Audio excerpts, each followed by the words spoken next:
কাফির, আহলে হাদিস যত আছে ঢালাও ভাবে সব কাফির, এই কথা আমি ইউজ করিনি, রেকর্ডিং আছে। এইগুলো আকীদাকে যারা জেনে বুঝে সমর্থন করে তাদের দলে থাকবে, তারাও কাফির হবে। চোরের চুরি করাকে জানার পর কেউ যদি ওটাকে সাপোর্ট করে তাহলে সেও চোরের অন্তর্ভুক্ত, তারও গুনাহ হবে। তো কুফরিকে জেনে বুঝে কেউ যদি সেই কুফরিকে সমর্থন করে তাহলে সেই ব্যক্তিও কিন্তু কাফিরের অন্তর্ভুক্ত হবে। এটাই ছিল আমার মসলা। কথা বুঝতে পেরেছেন? এই জন্য এই বিষয়ে কেউ যদি বসতে চায়, রশিদ আহমদ গাঙ্গোহী, কাসিম নানুতাবি, খলিল আহমদ আমবেঠি, আশরাফ আলী থানভী, দেওবন্দি মতে 4 জন আকাবির নিজের কিতাবে কুফরি আকীদা রাখার কারণে কাফির। এদের কুফরি আকীদাকে জেনে বুঝে যারা এদেরকে মুসলমান মনে করবে, এদের কাফির হওয়াতে সন্দেহ করবে, ইসলামিক দৃষ্টিতে তারাও কিন্তু কাফির হবে। কথা বুঝতে পেরেছেন? আমার কথাটা আপনারা বুঝতে পেরেছেন? কথাটা আপনারা বুঝতে পেরেছেন কি বলেননি? বলেন। তো এই 4 জনের কথাটা যদি এই বিষয়ে বাহাস করতে চাই এখনই আসুন, এখনই কথা বলে নেব। কোন সমস্যা আছে কি? হ্যাঁ। আর সব তো সপক্ষ হবে, উনাকে যেতে দিয়েন না। উনি যখন এসছে তো আমরা তো এটা চাচ্ছি যে লোক এদের তলাটা জানো, এরা যে আল্লাহ আল্লাহ রসুলের গুস্তাখ এটা জানো, এটা আমরাও চাই।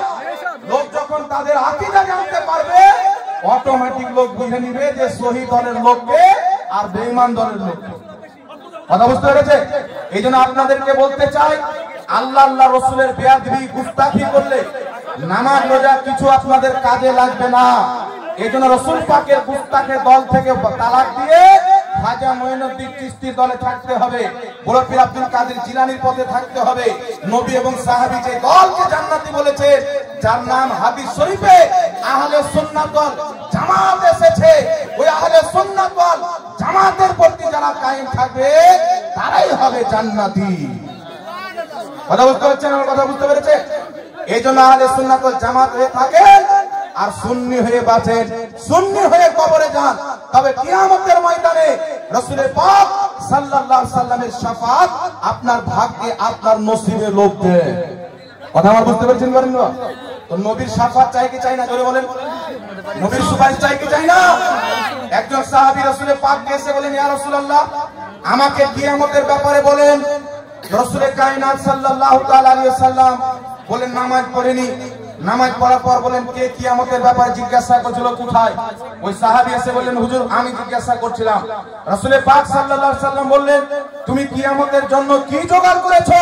তো আল্লাহর হাবিব সাল্লাল্লাহু আলাইহি ওয়াসাল্লামের কথা শুনে ওই সাহাবী বলছেন, ইয়া রাসূলুল্লাহ, আমি বেশি নামাজ পড়িনি, আমি বেশি রোজাও রাখতে পারিনি, তবে আমি আল্লাহ আল্লাহ রাসূলকে ভালোবাসি। রাসূলের পাক বলেছিলেন, এই দুনিয়াতে যে যাকে ভালোবাসবে কিয়ামতের ময়দানে তার সঙ্গে থাকবে। জোরে বল সুবহানাল্লাহ। নবীকে ভালোবাসতে হবে, সাহাবাকে ভালোবাসতে হবে, আহলে বাইতকে ভালোবাসতে হবে, ওলিয়া উলিয়াদেরকেও ভালোবাসতে হবে, যাতে কিয়ামতের ময়দানে আমরা বড় পীর আব্দুল কাদের জিলানীর কাতারে থাকি, খাজা মঈনুদ্দিন চিশতির কাতারে থাকি, সাহাবায়ে কেরামের কাতারে থাকি। যদি ইনাদের কাতারে থাকি, ইনারাও জান্নাতি, আমরাও তাদের বরকতে জান্নাতি। জোরে বল সুবহানাল্লাহ। কথা বুঝতে পেরেছেন বাবা? আর কেউ যারা বলেছে আল্লাহ মিথ্যা বলতে পারে না, আমরা এদের সঙ্গ দিতে পারি না, এদের দলের সঙ্গ দিতে পারি। তবে যারা রাস্তাঘাটে ঠেলা চালায়, কামিয়ে খায়, ধর্ম সম্পর্কে যেই ব্যক্তি জানে না, তবলিগি জামাতে আছে, ওয়াহাবি জামাতে আছে, আকীদার ব্যাপারে কোনো জ্ঞান নাই, এই ব্যক্তিকে কাফির বলা যাবে না, যেহেতু